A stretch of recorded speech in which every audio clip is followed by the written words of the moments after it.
Welcome back to Telltale Books. Talking in this video about the next in my exploration of James Tiptree Jr. The story, Pupa Knows Best, which had an alternate title of Help. Pupa Knows Best was published in If science fiction magazine in October 1968. And it is the fourth in my series. Let me double check that. Yep, number 4 in my series of the complete works of James Tiptree Jr.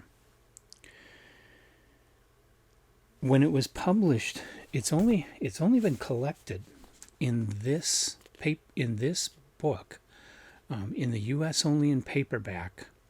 In the U.K. they had a hardcover edition. I looked up prices on buying copies of this.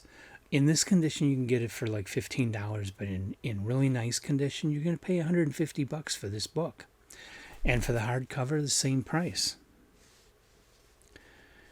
So not easy to come by, because Pupa Knows Best is only in this and the October 1968 issue of If magazine. So a little difficult to find, but the PDF of that issue of If is free out on the internet if you don't have the money to drop on the books. But the book should be anthologized or collected more. I mean, the story should be. And it would be nice if the collection was brought back into print too, because I found this to be an excellent story. So Pupa Knows Best has Earth encountering aliens from other solar systems, from other stars, coming in and visiting Earth. There's one group of aliens that comes and visits Earth, and they have a good time and they leave. Another group of aliens comes and they put an object into Earth orbit, and then they blow it up. Huge explosion. And then they deploy 3 more of these objects in orbit around the Earth. Everybody's freaking out. They think they're being invaded. Well, then a third group of aliens comes and visits the Earth.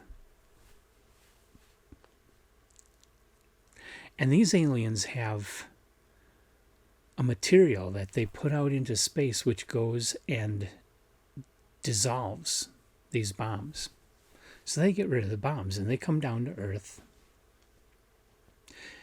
And they set up a pole with a sculpture, a religious icon on top, and they're dancing around it, and everything's happy, and the Earth people think, yeah, these are good people, these are good guys, they're nice, they're not going to harm us at all.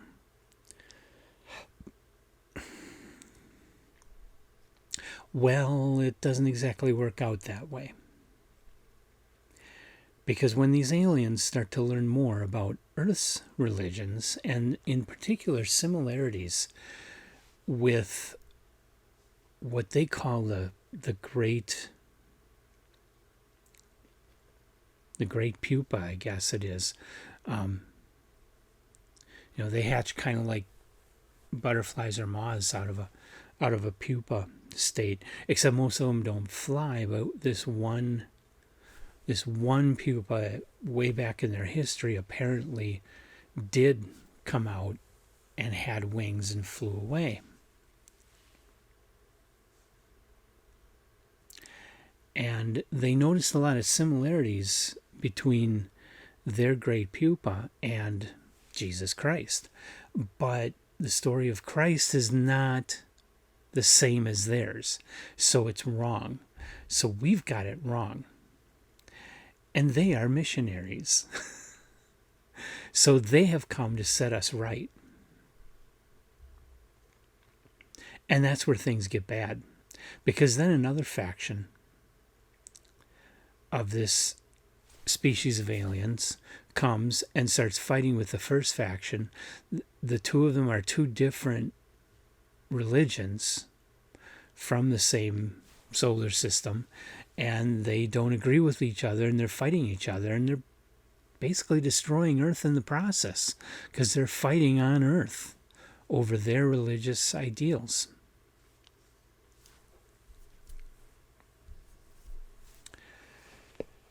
Excellent story because, first of all, it's Tiptree's typical lighthearted, kind of satirical writing.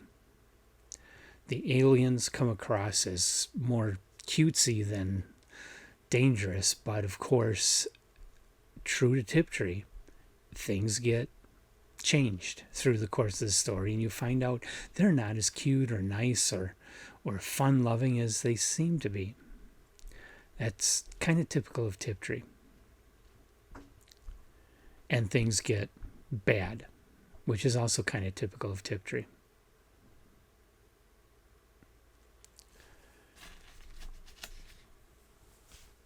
So what Tiptree is trying to do with this story is not all that different from what H.G. Wells did in The War of the Worlds. H.G. Wells was talking about specifically European colonialism in Africa, going in and taking what they wanted and subjugating the native peoples because they had superior technology. Kind of the same thing here, but this is more like the Spaniards coming to the New World and seeing all these heathen natives that didn't believe in Christ and wanting to convert them, wanting to force them to become Christian, and wanting to take all their gold. And basically destroyed a lot of long-standing societies in the New World, because they couldn't just leave people to their own illusions. They had to try and set them right and convert them. And so Tiptree is taking a very harsh attitude towards the idea of missionaries going in to force people into a particular religion, and does so very much similar to the way H.G. Wells tackled colonialism by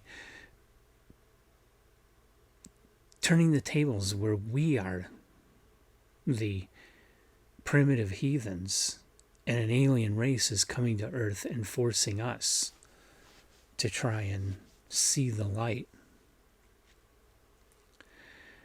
And that makes this a really cool story. I think this is the best Tiptree story so far in this exploration of Tiptree. I know I'm only 4 stories in, but this is the best one, and I think this is a top tale. This is an excellent science fiction story.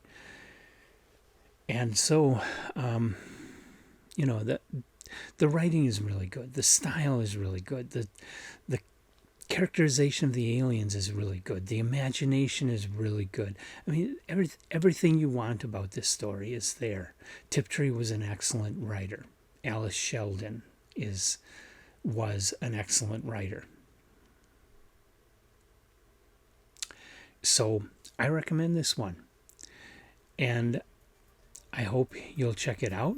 I hope you'll leave your comments. I hope you'll like us and subscribe us, and come on back for more. I've got a lot more Tiptree to get through, and I'm going to be going there.